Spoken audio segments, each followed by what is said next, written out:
તો આ સાથે જ ઝી 24 કલાકના અહેવાલની વધુ એક અસરની ઘટના સામે આવી છે। જીસીએસએ સ્નાતક કક્ષાના પ્રોગ્રામમાં અરજીની તારીખ વધારી છે। અરજી કરવાની છેલ્લી તારીખ 2 જૂન સુધી વધારી દેવામાં આવી હતી। હવે 2 જૂન સુધી અરજી કરી શકાશે। યુનિવર્સિટીઝમાં પ્રવેશ માટેના પોર્ટલનું સર્વર ડાઉન થયું હતું।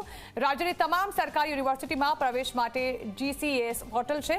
આજે ફોર્મ ભરવાનો અંતિમ દિવસ હતો, જો કે સર્વર ડાઉન થતાં વિદ્યાર્થીઓ ફોર્મ નહોતા ભરી શકતા, જેને લઈને વિદ્યાર્થીઓએ પણ માંગ કરી હતી કે આ તારીખ લંબાવવામાં આવે, અને જેને લઈને ઝી 24 કલાકે અહેવાલ પ્રસારિત કર્યો હતો, જેની અસર જોવા મળી રહી છે, અને હવે તે તારીખ 2 જૂન સુધી લંબાવી દેવામાં આવી છે।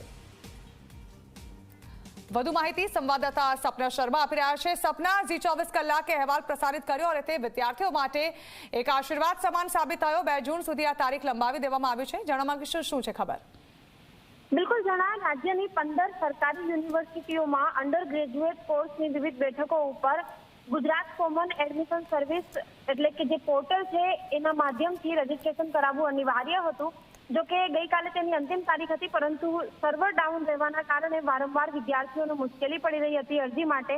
સાથે જ એરરની પણ સમસ્યા આવી રહી હતી, જેના કારણે વિદ્યાર્થીઓ તેમની જે અરજી છે એ કરી શકતા ન હતા, જેને લઈને ઝી 24 કલાકે અહેવાલ પ્રસારિત કર્યો હતો અને વિદ્યાર્થીઓની જે મૂંઝવણ છે તેને સરકાર સમક્ષ તેની રજૂઆત કરી હતી, જેને લઈને હવે જે તારીખ છે લંબાવવામાં આવી છે।